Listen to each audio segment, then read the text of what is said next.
Hello, dear students. Welcome to Learn PCM.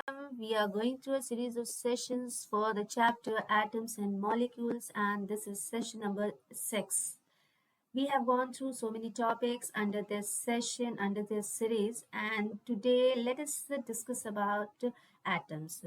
I know that now you are very much familiar with this word. For so many days we are using this word atom, and for class 9 students this word is now very common, right? But let's know something more about atoms. If we want to define atoms, how we are going to define atom? Okay, so there are a few points related to this. Let's try to understand them. The first thing is that the atoms are the smallest unit of an element. So let's write one by one these points, that atoms are the smallest unit of an element. Okay, so this is the very first point regarding atom. Then secondly, you can say that they may or may not exist independently. Okay, atoms atoms may or may not exist independently. Now what does it mean if we say that they may exist independently or may not exist independently?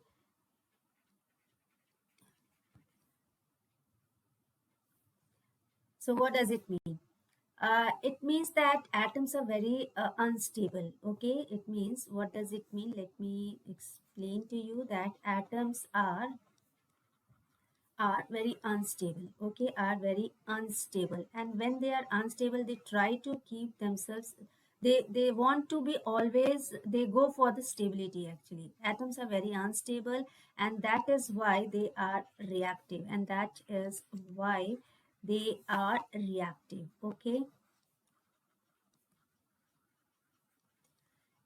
being reactive, they want to stabilize, they want to complete their octet, or they want to complete their outer shell. Okay, we'll talk about their reactive conditions or their structure in our coming series, which is going to be very interesting, because the structure of atoms is something which is one of the most interesting chapters or interesting topics in the subject chemistry. Okay, so keep watching the videos. We will be coming soon with that series as well.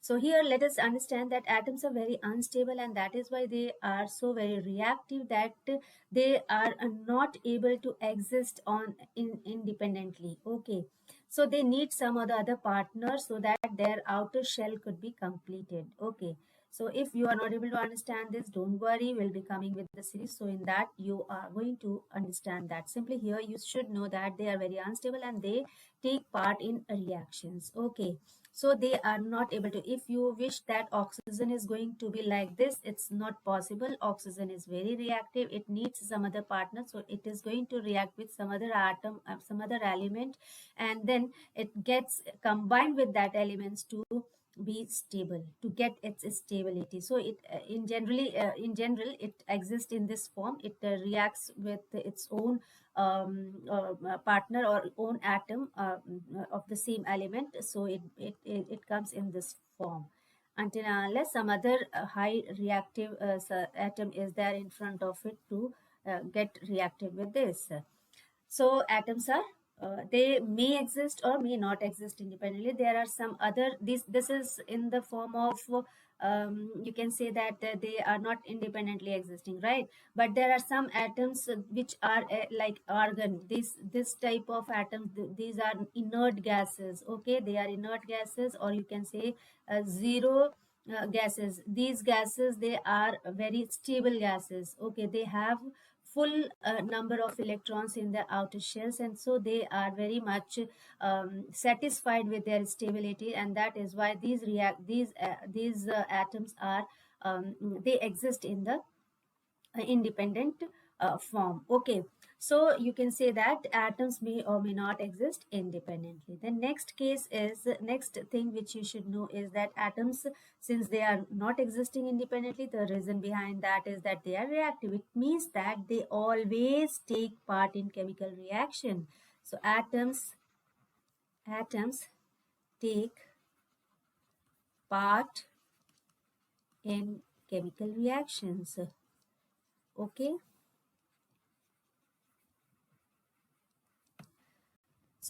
So many of the reactions or the things which you see around, the materials you see around, the substances you see around, the reactions you see around, the chemistry you see around is all based on these atoms, because they are going on under reaction. They are reacting and reacting. Okay.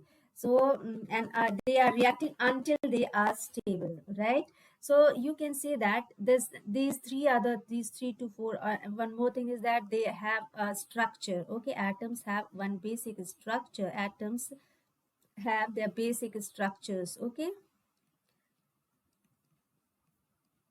which we talk about in the next coming series. Okay. So they are with their structures. Now, these atoms, if we want to describe in one single sentence, how can we describe them? So let us try to write that definition in proper. We simply can write atoms. Okay, the definition you can write is in the form like, or if anyone wishes, if anyone asks you, you can just give this explanation or this definition to them. That is the smallest unit of an element. Atoms are the smallest unit of an element, okay, that may exist independently or may not, and takes part and take part in chemical reactions. Okay, so this is what you can define. This is how you can define an atom. Okay, so you will not think that if the atoms are so very tiny particles, and if they are, I mean, if they are not, we are not able to see them, and they are so insignificant in size, then why we care about them? See, it is all because the entire world around us, the entire world is made up of atoms. Actually, everything is made up of atoms. So we cannot ignore atoms. We need to understand, if you are interested in the chemistry, you must go through the understanding of atoms. Okay, because these are the building blocks of materials, or you can say these are the building blocks of matter. Okay, so through modern techniques now, we are able to see them. Okay, we are able to see them through modern techniques, and those microscopes are known as scanning tunnel microscopes. What do we say? Scanning tunnel microscope. Now these are the very high power microscopes, okay, and they help us to see the layers of atoms. Okay, so we can write the name of this: scanning tunnel microscope. Okay. One thing more is there about atom, that atoms could be see, atoms are very smallest unit of an element, but they could be further divided in under circumstances, and they can be divided further into three of the parts, that is electron. We can say that under certain circumstances, atoms can be divided further into three parts, that is your electron, then you are having proton, and each of these parts have their specific characters, their specific properties.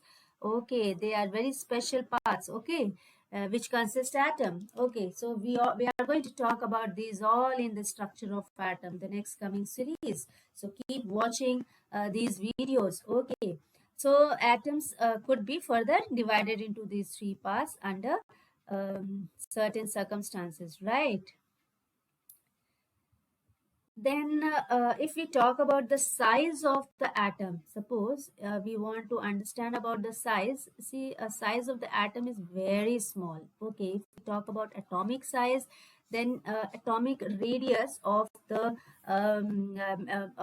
atom is measured in nanometers. Okay, we can say that atomic radius of an atom is measured in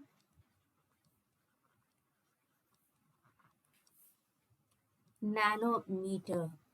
Okay, so it is measured in nanometers, and you can say that 1 nanometer is equal to 1 upon 10 to the power 9 meters, or simply you can write it as 10 to the power minus 9 meters. Understood?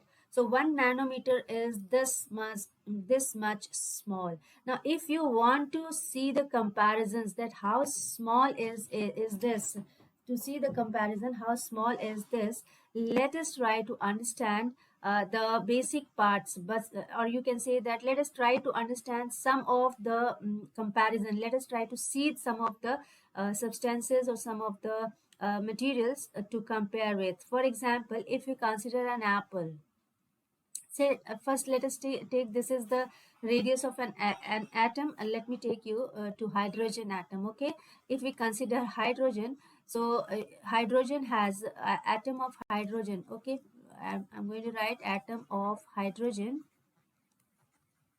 An atom of hydrogen has 10 to the power minus 10 meters. Okay, in meters, its radius is how much? It is 10 to the power minus 10.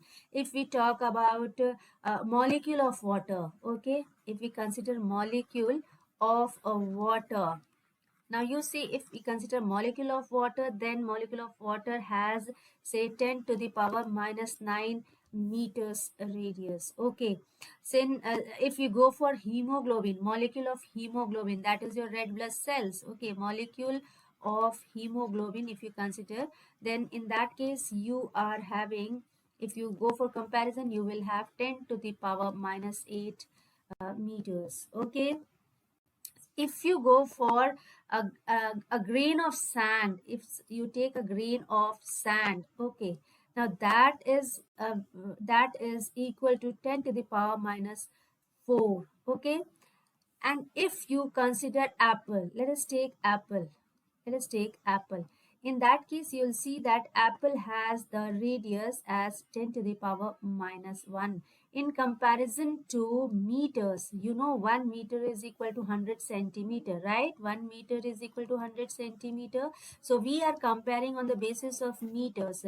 Yeah, we have seen that 1 nanometer is equal to 10 to the power minus 9 meters, which is in comparison to others, which is very less. And you can see here, this is, if we consider atom of hydrogen, it is more less, quite less in size. This is 10 to the power minus 10, whereas apple size is 10 to the power minus 1. Now you can compare these two, see the huge difference in between these two.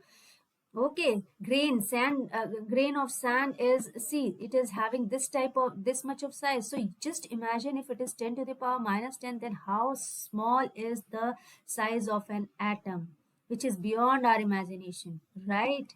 So this is how the size has been considered. Okay, we have seen that how small they are, right? Now there are some symbols. Okay, there are some symbols which were used in the there were some symbols which were used to represent these elements, because we know that symbols, it is not very easy to handle the elements with the name during the reactions with their names. If you go with reactions, writing reactions, it's going to be very I mean, it's not going to be very practical. Okay, so to make it easier, every element has given a symbol. Okay, let me write first the topic as symbols of elements. Symbols of elements. So it was Dalton who came first, and he was the scientist who used symbols for elements, and all these symbols were very specific. Okay, so he has actually given in the form of figures like this type of symbols he has used for this. He has used. Then somehow he has used covered like this, fully, completely shaded.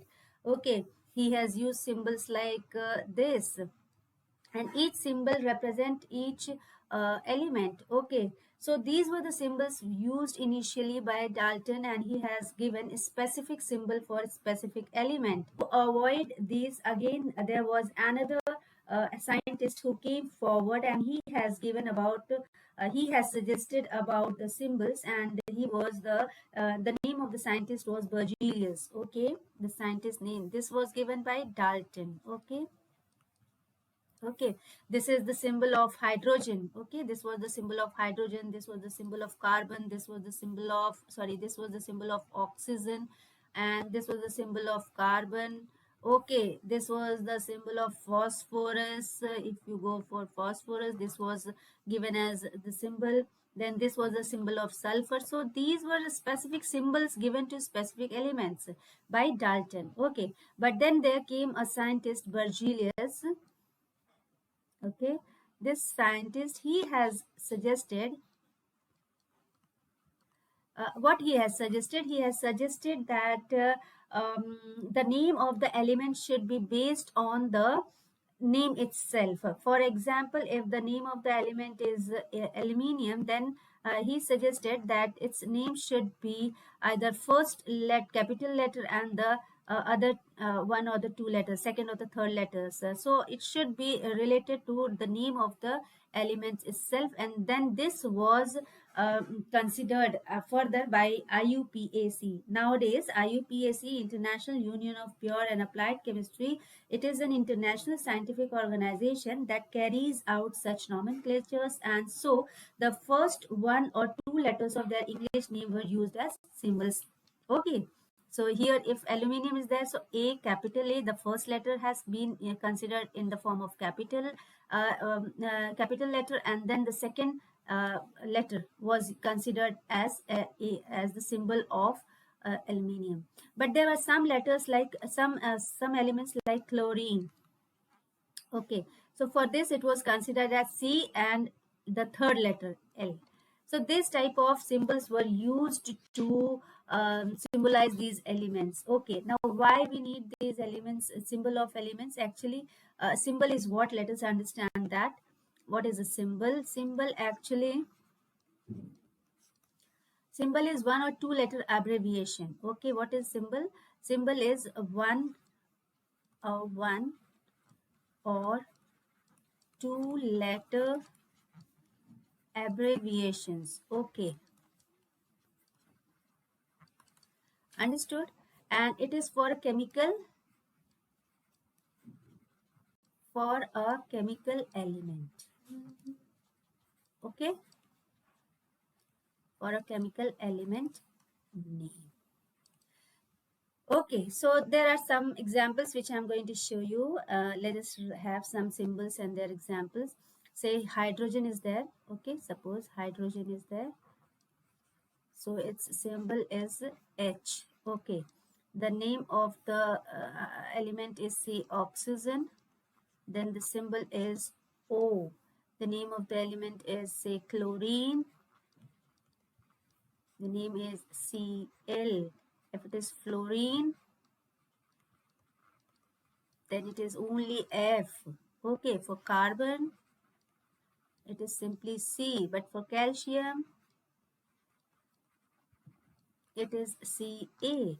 Now, initially, actually, now this is the standard form, and initially, there were some symbols on the name of Latin. Not initially, even today also, there are some symbols which are taken from the Latin names. For example, for sodium, okay, sodium, this is the element name, English name. Okay, this is English name of an element, English name. Then its Latin name actually was, Latin name And then if the symbol, you go for symbol. So some symbols have been taken from Latin names. Okay, let us see what. For example, sodium is there. So sodium in the Latin is known as natrium. Okay, sodium in Latin is known as natrium, and so the symbol has been taken as Na. Okay, similarly, potassium.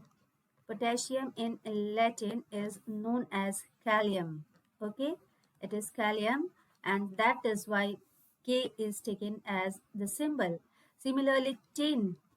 Tin in Latin is known as stannum. Okay, stannum, and that is why its symbol is Sn. Similarly, if you go for lead, its Latin name is plumbum. Okay, plumbum, and so its uh, symbol is Pb. So this is very interesting to know that how these symbol has been provided to the elements. Okay, the names of the elements itself gives you the symbol, and why we need this all, because we want them to be considered under the reactions. Okay, because it gives the name of an element, a symbol. Actually, importance of symbol is what, that they give the name of the element. They also tells about the quantity of atoms when they are being used in the reactions. It represents one atom of an element. Okay, it also represents some definite mass of an element. When we use them in proper way, it represents a definite mass of an element. It represents one mole of an element. So there are many ways where we are going to use these symbols. Okay, so that is why we need symbols uh, for the reactions, for the elements. Okay, so that it will be easier for us to understand about them. Okay, so this is all for today's session. We'll come up with another session to know more about atomic mass, and we'll try to understand about molecules. And I think there are a few more topics under this series, and then we will move ahead with another series. So keep watching, and I would like to request the new viewers or the newcomers or those who have come to see today, those who are watching for the first time, to subscribe the channel and to like if they really like the video, to share it to the students who are there and whose basic concepts are not very clear. I hope your basic concepts are getting clear with this, because it's simple, plain, and simple explanations are being done here. So with this, let's move on and take care. Bye bye.